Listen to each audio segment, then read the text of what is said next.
So it's got this rug wet to clean, and this is what we call a bleeder. So all this blue, the field of the rug is got blue in this, like an indigo-y colour.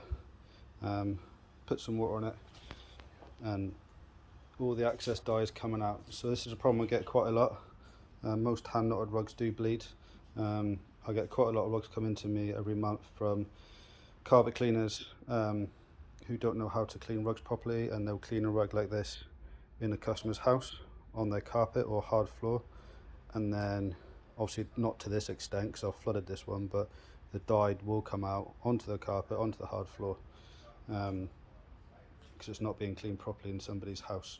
Or if someone gets a rug doctor, they'll go over it and it all goes blue. So yeah, so just quick short video on how much dye can come out of a rug. So I'm going to spend the next hour now flushing it out. Alright guys, bye.